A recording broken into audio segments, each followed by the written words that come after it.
Okay, so now what we're looking at is the core of my Wolfpack army. And the Wolfpack army here, the core, is 15 Blood Claws, led by a Runepriest, 3 Thunderwolves, just with melted bombs, nothing else, pretty bare bones. And then 5 Grey Hunters led by a Wolf Guard, and they've got a plasma gun, and the Wolf Guard has a Combi Plasma Power Fist, and they're all in a Razorback. So This is kind of a weird little hodgepodge to be a core. And how do we utilize this? Like, Blood Claws are not that mobile, not that great in close combat. Why is this in this list? Well, I wanted something that was durable enough to tank the majority of what my opponent was going to throw at me. And 15 Blood Claws with a Runepriest does that pretty well, surprisingly well actually. Because what the Runepriest can do is I like to roll on Biomancy once and Divination once. And if I don't like my Divination roll, I've always got Prescience to fall back on. And for Biomancy, they're pretty much all good. So, Prescience really helps this unit. Unless I get the one that gives us all a 4-up invulnerable, I usually just go with Prescience. Now, Prescience helps this unit because it allows us to re-roll to hit rolls in close combat and shooting. Since we're Weapon Skill and Ballistic Skill 3 and we have a ton of attacks, that helps us so much, like a ridiculous amount. And then hopefully with Biomancy we get Enfeeble. So combine Prescience and Enfeeble, and this unit we're looking at like a crazy overwhelming victory whenever this unit gets in combat. So if we don't get those, hopefully we'll get defensive powers. That's and what I really like is the 4-up invulnerable one, but obviously you can't count on it. So I like to just always have Prescience as a fallback. It's something you can rely on, and it really helps out these Blood Claws. The Runepriest also, while we're on the subject of the Runepriest, has this Chooser of this Lane, Cyber Raven guy. Now, pardon mine, it's it's not that great. Focus camera. There we go. Now, he's not fully painted, obviously. But basically, what I did was I took the backpack piece that's like the wolf and the not the wolf, the canine skull and the Aquila. Carved that out, put a little green stuff to make the body, and then used a lightning claw to make the beak. And yeah, not my best work, but he's magnetized, which is pretty cool, and he can stand on his own, which is fine. Is what we need. So he gets the job done. Now, the Chooser of the Slain. Why Chooser of the Slain? I want to control where my opponent's going to infiltrate. So if my opponent has infiltrating scouts or something like that, what he doesn't want to do is put them in front of my army. But what he also, what you'll find people don't want to do, is lose that infiltrate. So by putting that on one side of the board, where I know I'm not going to be, and then he's forced to, if he wants to take advantage of infiltrate, to put his guys like right in front of my army, which is great. So anyway, so this little core here chose the Blood Claws so that the psychic powers would go further, and chose them over Grey Hunters for that reason. And I like Blood Claws. I want to make them more.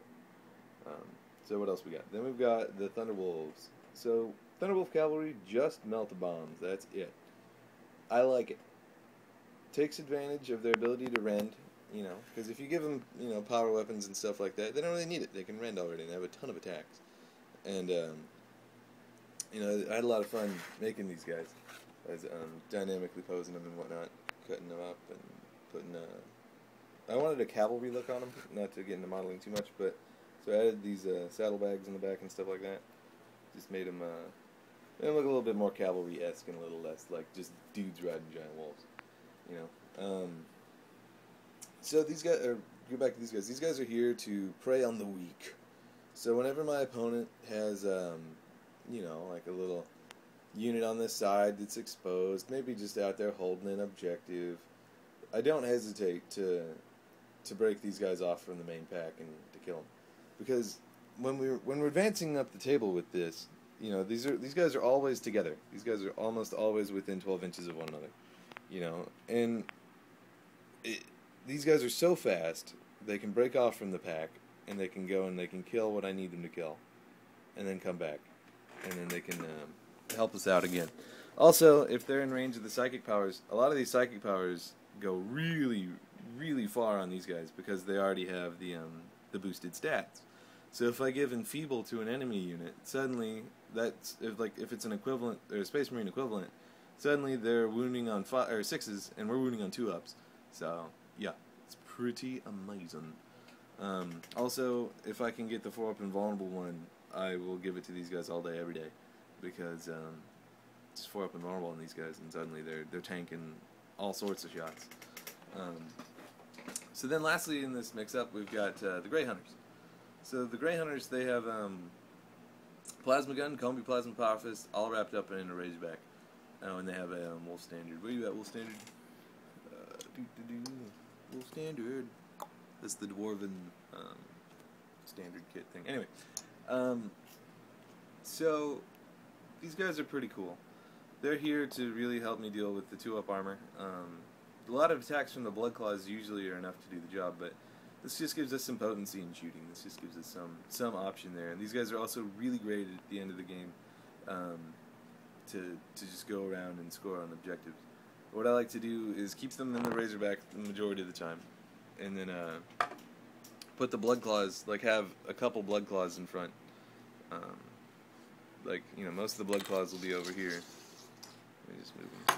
I don't know why I didn't just move a couple Blood Claws. Anyway, so most of the Blood Claws will be in like a big blob formation there, and then this will be here. And I'll turn it, and then I'll put the Thunderwolf Cavalry, pardon the lighting by the way, I'll put the Thunderwolf Cavalry behind that, so it blocks line of sight on them for the most part. And, actually I guess it doesn't. Whoops. But anyway, for the most part it's just going to give them a good cover save then, which they desperately need. So, by advancing in this way, we keep the Razorback alive, and the Blood Claws, they're allowed to die. I mean, they're cheap. And then towards the end, move the Razorback in front and pop smoke to give them cover for their final advance. That last turn before they can really get up in there. So these guys are kind of my objective grabbers. It just kind of adds armor value to the mix, and it gives my opponent something to shoot the big blast cannons and stuff at, other than the Thunderwolves, which are kind of vulnerable to that kind of stuff. Closing comments for it. Oh yeah, Melt-A-Bombs on these guys. I didn't talk about that. Giving Melt-A-Bombs to the Thunderwolves for 5 points infinitely boosts their versatility. Suddenly they can hunt Land Raiders. Suddenly they can, kill any of the vehicles that come their way. And now that it increases their threat bubble enormously, because as beasts they can charge, quite a distance. They can move 12 and then roll 2d6 for their charge result and then re-roll it if they wish to. So that's pretty great. These guys, very mobile, very awesome, and I like to keep them cheap because I don't want to, they're already a big enough threat. They're already going to be shot at a ton. So it's just doing the best they can there. So the whole point of this core is be patient. Also, that doesn't sound right? We're Blood Claws. Blood Claws aren't patient. Blood Claws are all like into the fray, Oh. But we need to be patient. We need to wait for the other parts of our army to make contact before we enter the enemy's threat bubbles.